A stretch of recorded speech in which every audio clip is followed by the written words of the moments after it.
Hello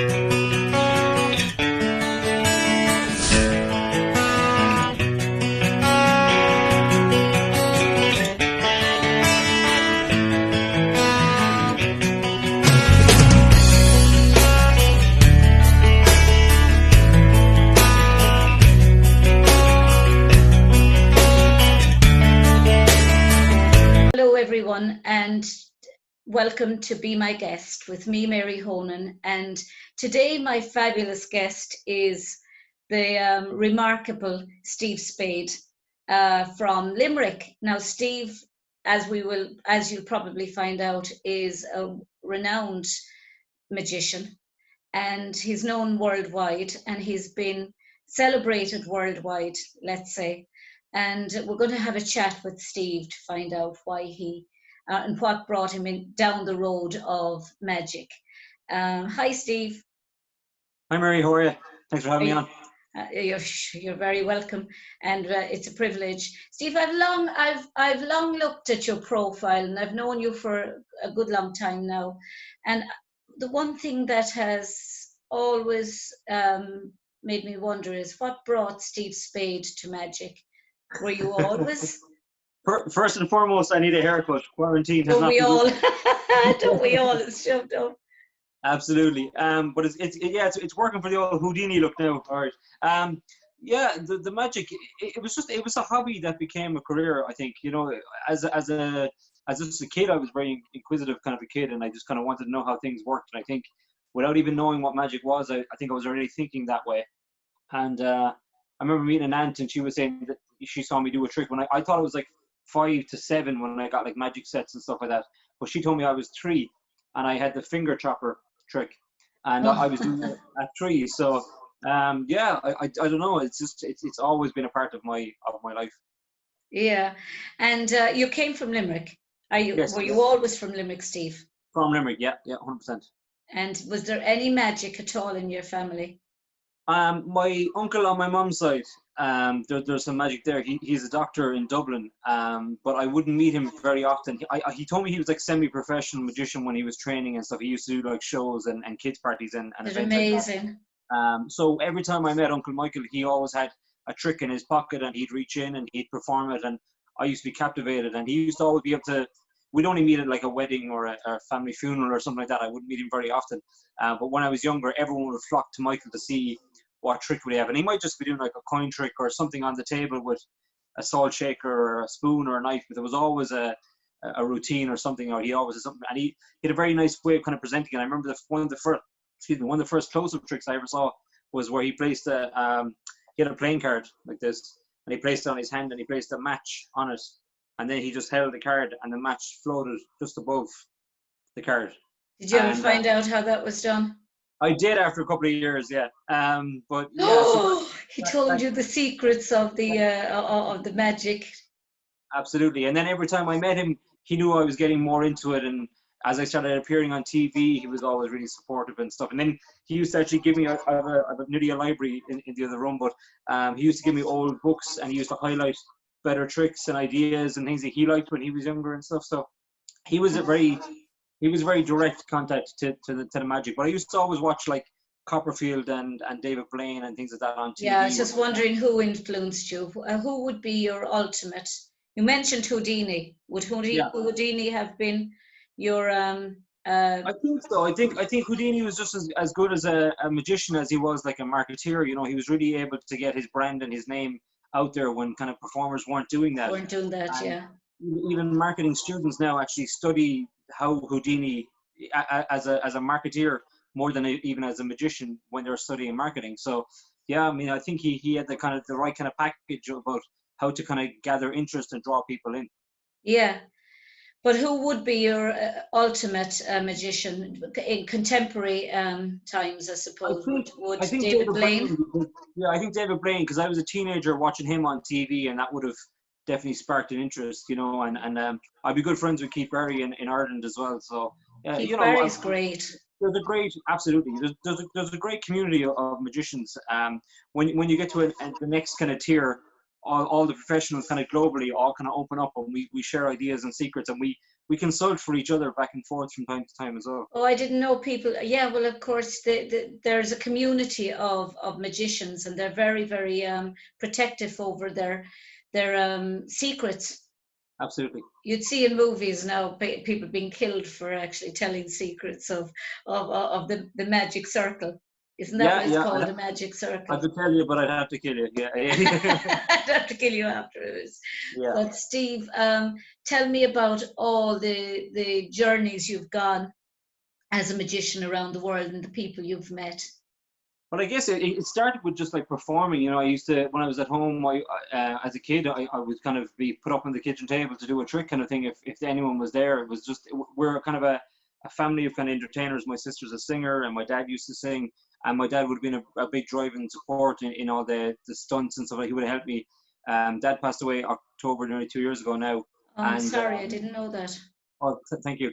And yeah, it was tough when I did the stunt last year. It was the first large scale escape I had done without him, and it was tough because Dad was a mechanic, you know, by trade, so he was very good at like kind of figuring out stuff and working stuff and making stuff for me, or just ideas and things like that. So it was difficult to kind of do a large scale. It was the first big one, and it was difficult in that way.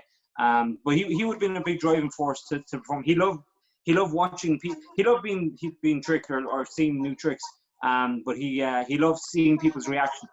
Yeah. He used to love for me to do something for them to react, like his brothers or sisters or family or clients or whatever. If I did something, he'd love to just watch, you know. And obviously with his stunts and everything else, he would have been a big. And it was great for you to have him there as well, because he was somebody that you absolutely trusted. Absolutely, yeah. And my brother has helped me with them before, where I kind of just have to explain to my mom that it's safe enough.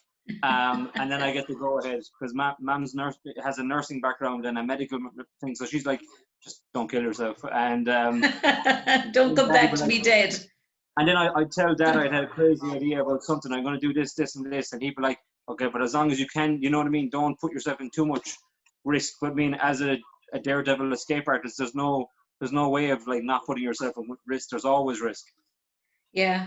And are you prepared for that risk, Steve? Yeah, I think you have to be, you know, as you're getting older and stuff like that, you have to kind of think about, when you're younger, you kind of just try these things and you hope for the best, which is a bad place to be. But as I gotten older, I started working with more like stunt people, stunt coordinators and teams of people. Instead of it just being a one-man band, I'm able to work with pyrotechnics and stuntmen and choreograph these stunts, so they're a bit safer.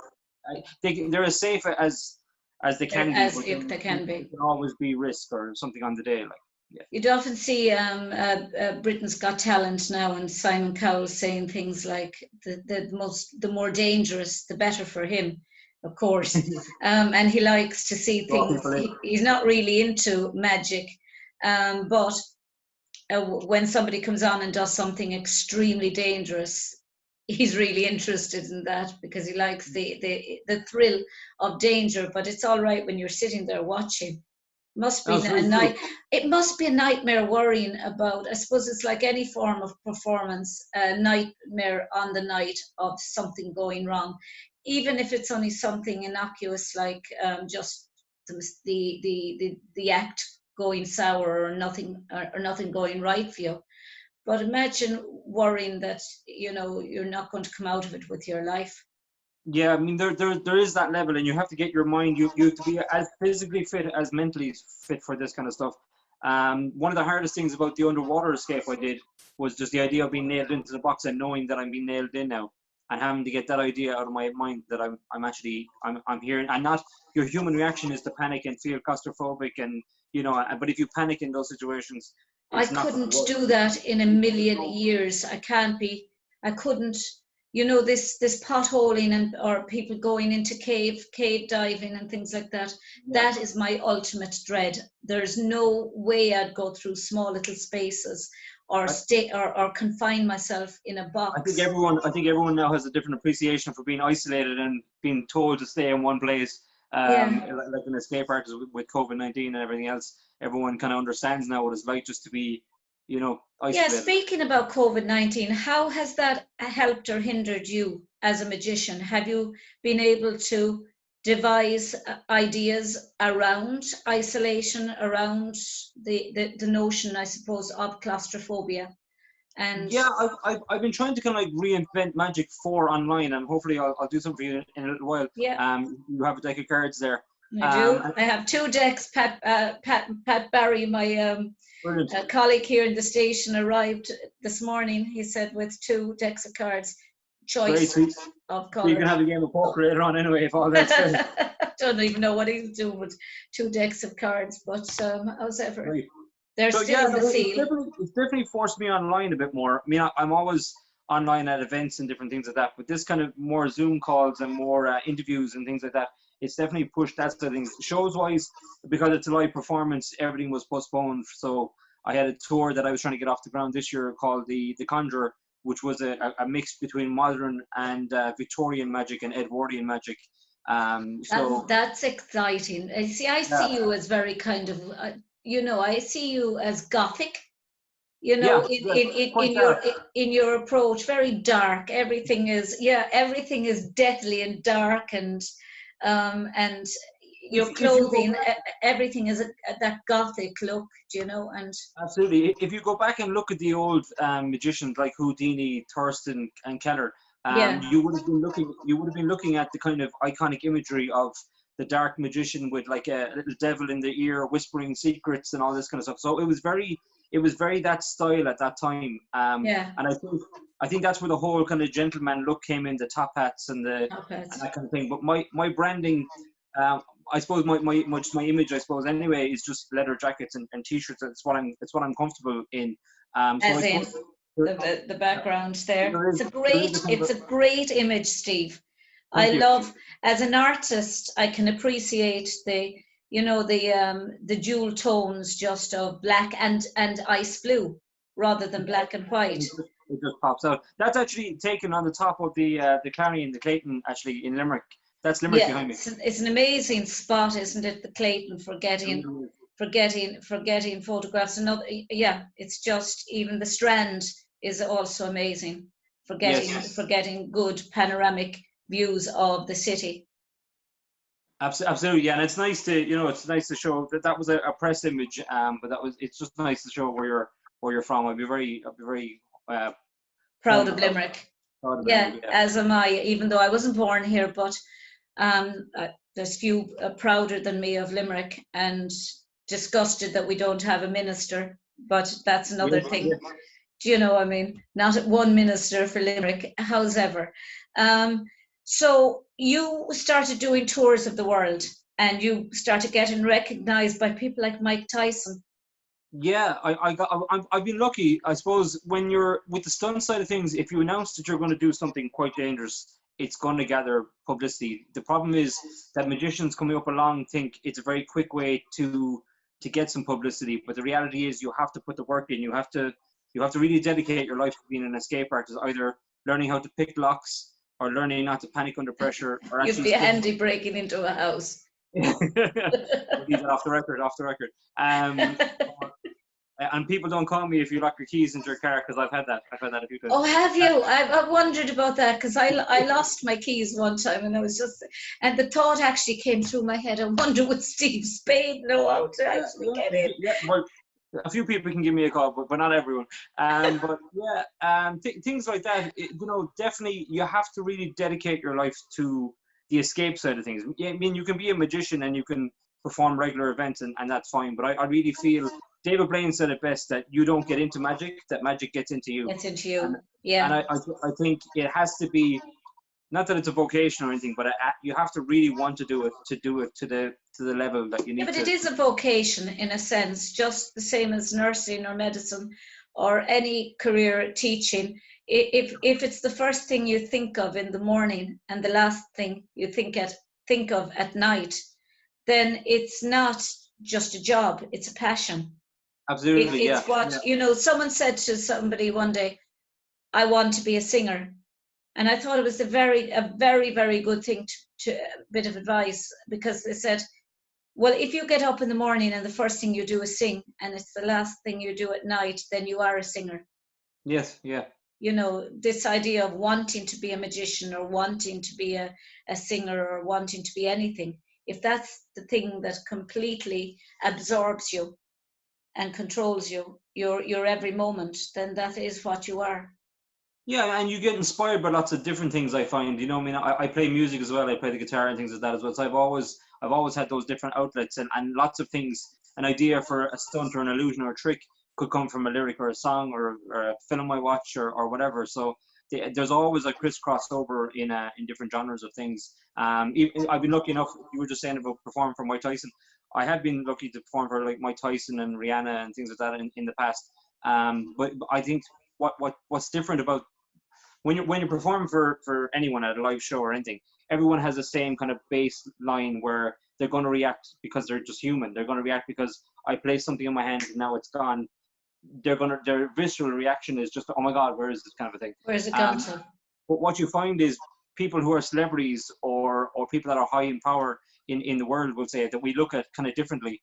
They react the exact same way as anyone else because they have to. And I think it's amazing to see people of that stature react the same way as everyone else, which is a really nice kind of human kind of trait that everyone has. I call it like the Christmas morning feeling, where when you're a kid, you run downstairs, you run into the sitting room and you see all the Christmas stuff.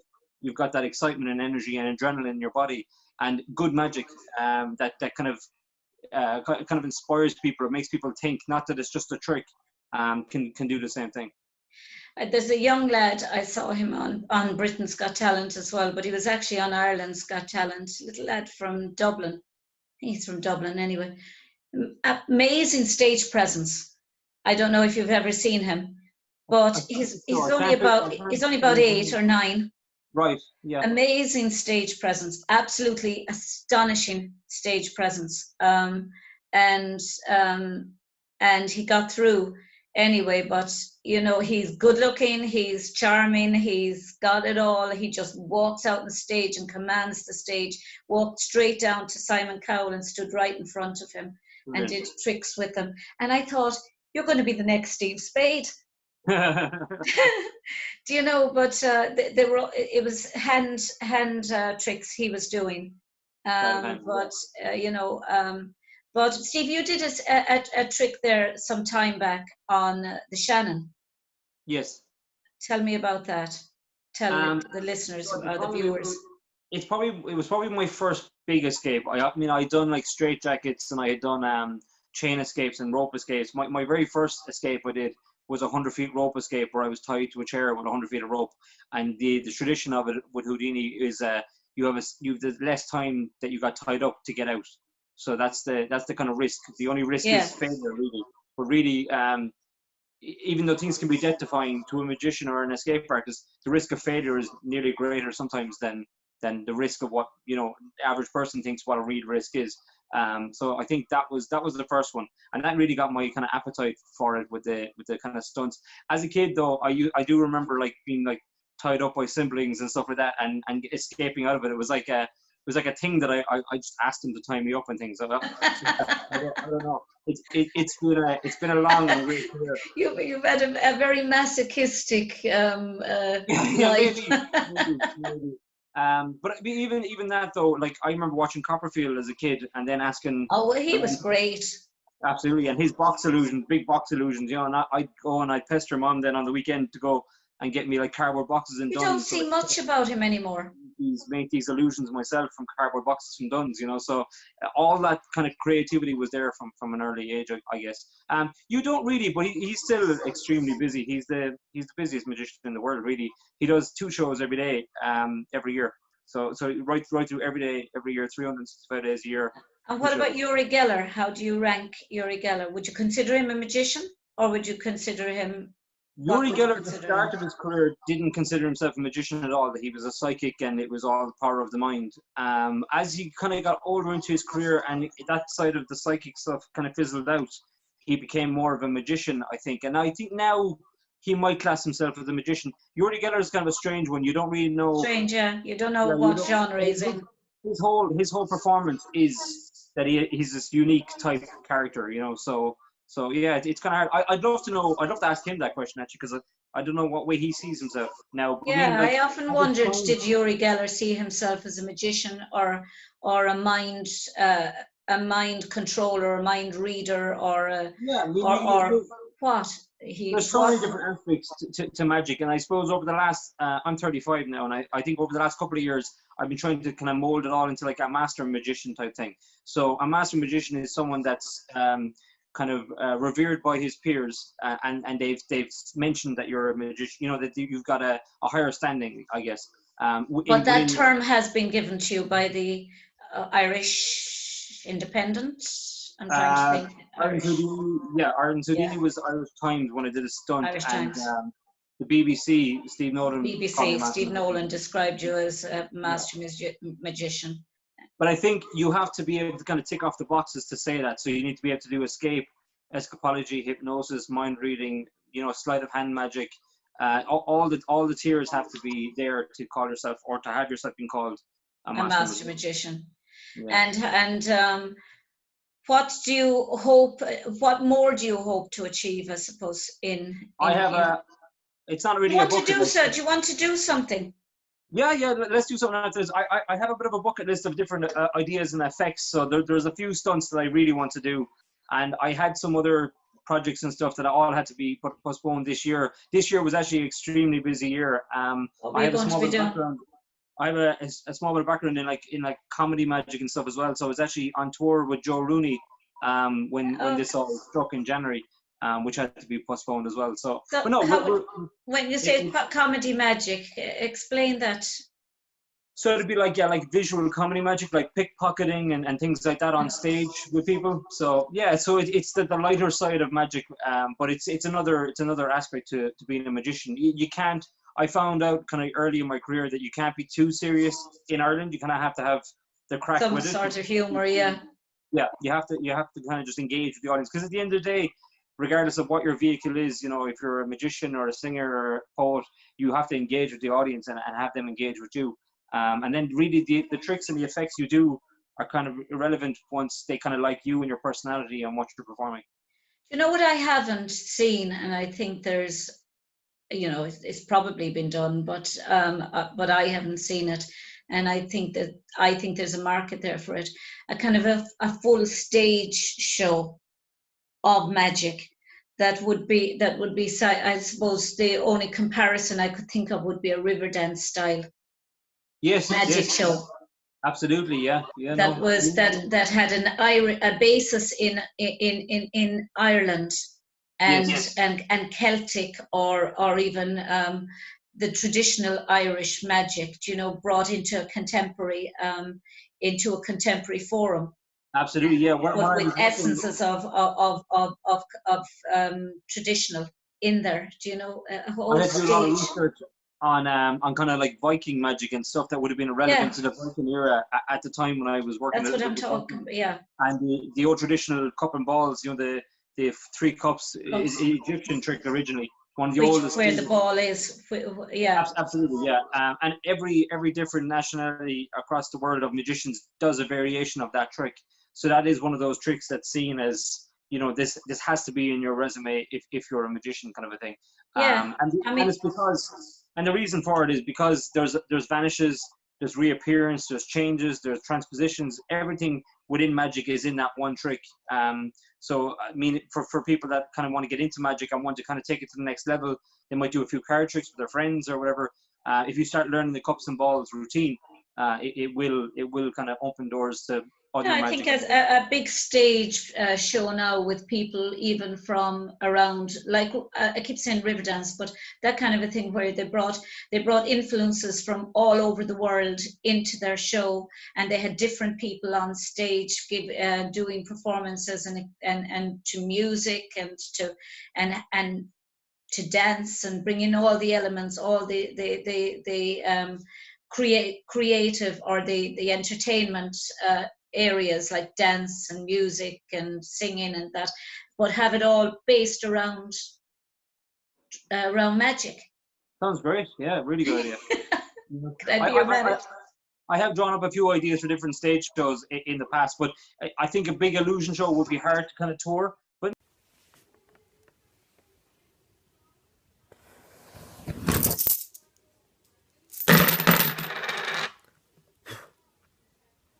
Now, Steve, do you want to do a trick for us? Yeah, absolutely. So if you've got that deck there, just open them up if you haven't opened it yet. Uh, Right. the camera is actually on reverse for some reason or other, and when you go left, You you've go. got it. Everything is to the right. Yeah. So I didn't want to open this now before you did it, in case that I was wrong. So bear No, no with me problem. while I take the seal off. I think the idea that you can do stuff through social media like this kind of freaks people out. You know, I've gotten mad reactions from people so far. Social media. Yeah. Do you know, this has opened up a whole new medium for magicians as well, and for everyone that we never thought we were going to be using. Do I just Absolutely. take everything out? Yeah, just take everything out and just give them a shuffle or a mix or a cut or you can use a table to cut them or shuffle them. Okay, the joker, I'll take out the joker. Yeah, get rid of the jokers. Too many jokers around. Oh, there's a lot. Okay, well, I'm trying to raise this so people can see where am I going. Right. Yeah, just mix them and then you can. Perfect. Okay. So what do I do now? Yeah, I've got a deck here as well, so you can just kind of like spread them like this so people can see that it's just that they're mixed up. So if you move over this way maybe. Yeah, and if you just spread from the start there again, just so we can see all the cards. Yeah, just spread. Yeah, that's fine, and you can. Yeah, once you're happy they're mixed. Yeah, so everyone can see that they're just a normal deck cards that they're all there. Yeah. Yeah. Okay, good. So you're just gonna square them up now and just place them with the back facing upwards, so or face down. So you're going to lift off maybe 10, 20 cards. And you're just going to flip them over and put them back down. Yeah. Perfect. And then you're going to cut a bit deeper down, maybe like 30 cards, 40 cards, and flip them over and put them down. As long as it's more from the first time. Yeah. Great. You happy with that? Yeah. And there's no way I could have manipulated that. I mean, you're at the other side of the screen and everything. Okay, No. good. So just bring the cards down underneath the screen now. Yeah, so I can't see, bring them down. And you should have some cards that will be like face up and face down like this. Okay. So grab the first face down one that you see. Okay. And don't let me see it. Do I look at it? Yeah, you look at it, yeah. Yeah.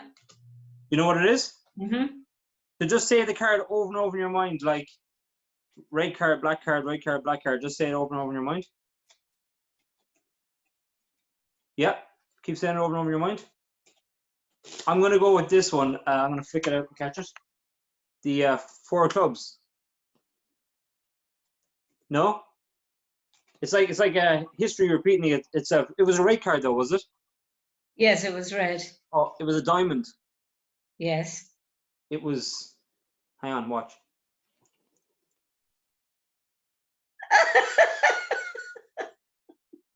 Was it a 2 of diamonds? I have. That's insane. That is insane. I thought for 1 second, I thought, oh Jesus, he's going to fail on my show. It was gone close. It was close. It was close. The 2 of diamonds. Oh, stop. That's awesome. The red 2. I have no idea how you could do that. And you shuffle them. They're your cards. They're not trick cards. I didn't send them in or anything No, like that. sure, they came in the seal. Yeah, that's the 2 of diamonds. No, Pat Barry brought them this morning on his way to. We'll just try an experiment, okay? Just with the deck there, just spread them all out so they're all face down. On Spread them on your table or wherever you have them. Just spread them all out. Okay. And just reach in and take out any one you like. Okay. Woo. Yeah. Yeah. Do you have one? Yeah. You can show me. Yeah. A joker. Jokers are wild. Turn the joker to you. And imagine what card it is. What card is it? Yeah. Yeah, what is it? Queen of clubs. Queen of clubs. Okay, can you see this little cartoon man? Yeah. Good. And this is on a deck of cards. And if I do this, I'll come right up to the screen. If I move it up, you'll actually see he starts to change a little bit as we go along. So if I move like this, you actually see that he starts to kind of go into the cannon. You see that? Yeah. We just said the Queen of Clubs. So watch. This is a new deck order. So I got aces running up to the spades, and I got clubs. Queen of Clubs, you said.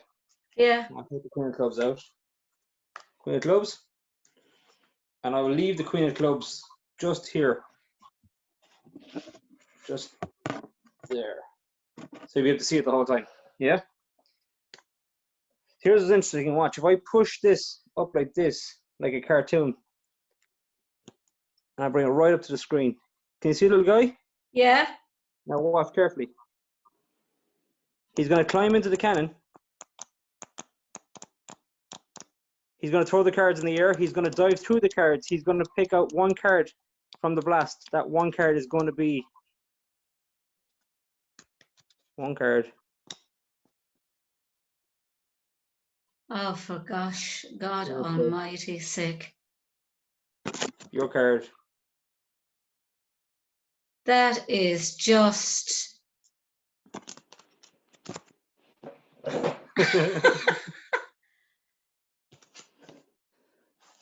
you're in touch with the devil. Yeah, maybe. Steve, that is just remarkable. I nearly knocked over the camera. Yeah, it's a great effect. So it has opened up the doors to do different stuff for people, especially the fact that you can use your cards at home or wherever you are. It's just a different avenue of it. That is just... It's like you're inside somebody's mind. Yeah. The worst thing about some of this when you're doing an interview is that the presenter usually goes kind of speechless and you're a bit like, so, any more questions? Or No, but I mean, I was in front of a hypnotist once, and everybody, there's a few of us brought up, and I was thinking, like, I know everything he's saying. Why? And I was conscious that everybody else was being hypnotized except me. Yes. And I couldn't understand that. And eventually he shuffled me down to my seat because, and I just couldn't be hypnotized. And I'm very doubtful about things. And I'm saying to myself, how in God's name could Steve do that? Yeah, because I can't. There's no such. I can't do sleight of hand through the screen, so it's impossible. So, what's your favorite magic trick? I really like the escapes because they're just such a challenge to me, and you can learn magic and then practice it and then do it over a few months or a few years and you perfect it. But some of the stunts can take really a lifetime. There's some stuff that I've been training for already for stunts that I may or may not do in the future. So. I think the stunts are like something that really kind of inspire me and get me going. Magic tricks, I've always loved card magic. I've always done card magic and card tricks and sleight of hand and things like that. There's no one particular trick. I suppose I'm kind of known now for the Russian roulette routine with the spike and the nail. People choose. Explain that to us. So it's a Russian roulette is the concept of like the one bullet in a chamber type thing is a very commonly used kind of term and things within magic tricks. So there's always like a risk element and then maybe a couple of objects that would be safe or whatever. So magicians use their choice a lot, in the different styles of effects that can be used using that kind of premise. So that one version, lots of magicians do it. Copperfield has done it, and David Blaine and Keith Barry. The idea is that there's a nail underneath one cup and there's 4 cups and the audience member mixes the cups and the magician is blindfolded. Then the audience member is blindfolded, you mix the cups, then you're blindfolded again as the magician, and then they choose which cups are empty, and you smash them with your hand. Oh, God. Or you smash them with their hand, if they're brave enough. I don't think I'd be brave enough. Although if you were doing it, I probably would, because I'd say to myself, he has some connection somewhere that's actually telling him which one to do. It's never gone wrong, really, but it's come close a few times. So what's your dream, Steve? Just to keep doing I suppose, just for people to still like what I'm doing and performing and coming to see me and things like that. And then if they keep doing that, I can keep keep performing. So You were a consultant with RTE, and am I right? I've worked on a few different things in film and TV in the past. Yeah, absolutely. So yeah, I worked a little bit on Vikings, and I worked on the new TV show Foundation that's been filmed in Troy Studios. I can't talk too much about it, but I had to teach a couple of the actors a couple of sleight of hand pieces for some of the scenes. It's a great studio, isn't it? Amazing. It's great for the It's great city. that we have something good like that here in the city. It's Absolutely. good for Limerick. Any acting? Acting, But not I see you as being. What was that series that used to be on before? Alan Davies used to be in it. He was a magician in it. right. He's very good. He was a detective. Well, he was a magician, and he used to do all these. You should look it up, Alan Davies. Yeah, I will. It was a series that used to be on. I used to watch it religiously. I can't think of the name of it though. And he was a magician, and something always happened. Someone was killed, and he had to. He figured out the murders, because they were always very complicated murders, and only somebody with the mind of a magician would be able to. Would have to figure out. I'll definitely check that out. Yeah, Alan Davies. He's Just talking about film and magic, though. There's an idea that I've had for a while. I'm gonna put something behind me, so you know that I don't do anything. I've got tape here. My act is consisted of tape and chains and whatnot, so there's always tape. But there we go. I'll put that right there.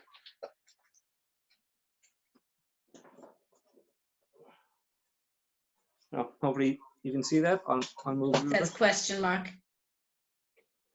Yeah. Okay, I'll move over. So here I have a packet of cards, but it's not really a card trick. I just on the back I wrote different celebrities, and can you see those? Yeah.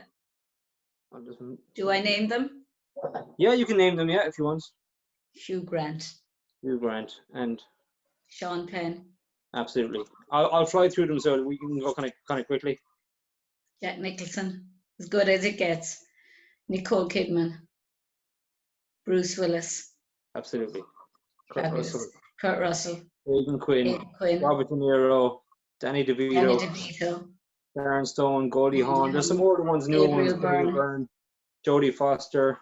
Demi Moore. Rihanna, Andy McDowell. Tom Cruise. They're all different, okay? Yeah. So here's the idea. I'm going to hold the cards like this, and you're just going to name any one of those actors. So actually name anyone there that you saw, or I can go again. Yeah, no. Jack Nicholson. Jack Nicholson? Are you sure? Mm-hmm. Jack Nicholson. You don't want to change your mind? No. You sure? Positive.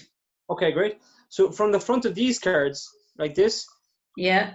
You're just going to name one of these cards that you see. What you want me to say where he is? Yeah, you're going to try to find where he is. So you don't know which card he's on. Can you see? Hopefully you can. There. Which one? That one there. The Jack of Spades. You think he's on the Jack of Spades? Yeah. You don't want to change your mind? No. Okay, so let's see. So this is going to be... So Jack Nicholson is on the Jack of Spades. That's what you're saying? Yeah. You sure? Yeah. Don't want to change your mind? No. Okay, you sure you don't want to change it? That's important. No. Yeah. Okay. Yeah. So on the back of the Jack of Spades.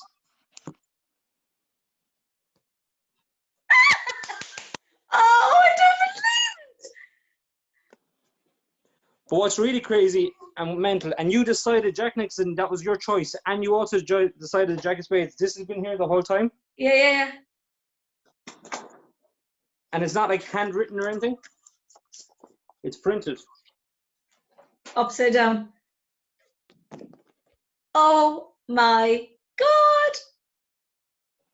And there's just when you're talking about like... I kind of feel psychic now. Yeah, like actors learning magic for movies and stuff. Jack Nicholson obviously played the Joker in the original Batman in 1989. And in that, he had to learn some sleight of hand, and he probably got taught, I must research it, but he probably got taught by a magician to learn some of those sleights. And there's a scene in it where he's flicking a deck of cards. If you watch the old Batman, you'll see it. He's flicking a deck of cards, and at one part he flicks out one card, and that one card is Ah! Oh my God! Jack of Spades. The Jack of Spades. I am connected forever with Jack Nicholson. There you go. And hopefully you can see that. There's not too much shine. The Jack. No, we can see it. The Jack of Spades. Jack of Spades. Oh, for God's sake.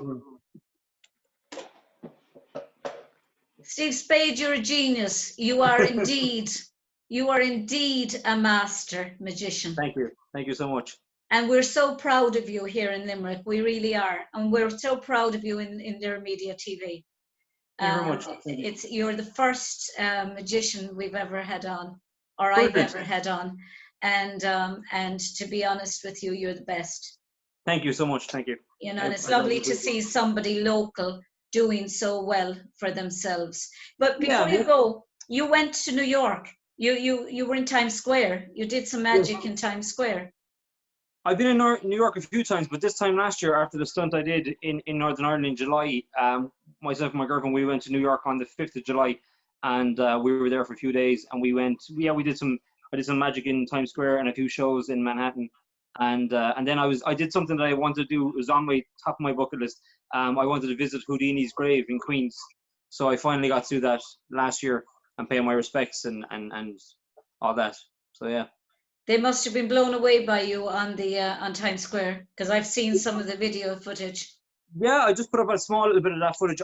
There's a lot more of it, but yeah, it's always good to meet people, kind of, and catch them off guard and do stuff like that. I mean, obviously, when I'm doing something like this, and for people, you know, people know that you might know me and things like that on a other, you know, on a different level than the interview. But we didn't set anything up. We didn't say think of Jack Nicholson or think of whatever card. It was all. It's all fair. It's, you know. To be honest with you, Steve, I thought, oh my God, the first trick, I thought he's actually after making a mistake on my show.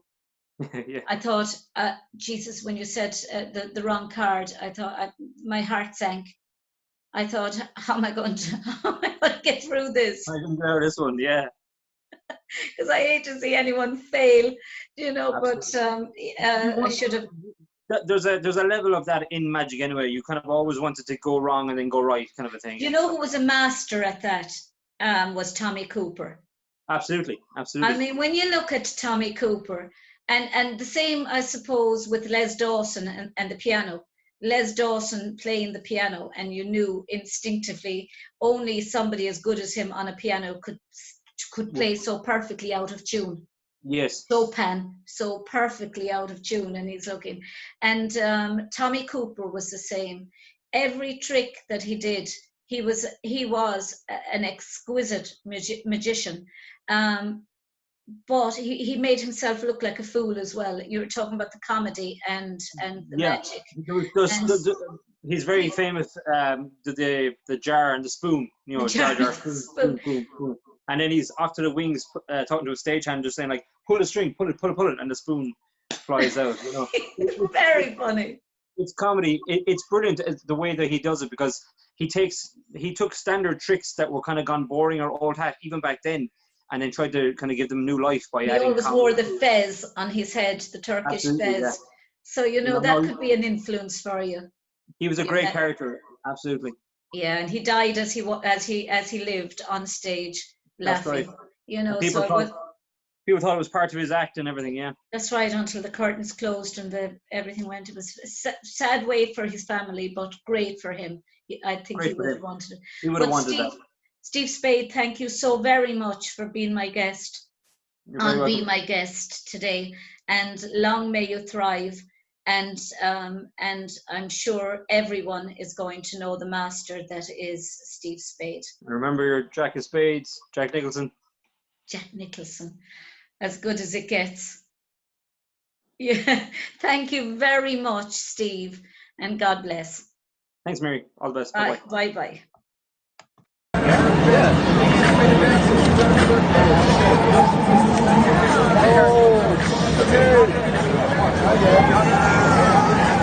Oh shit!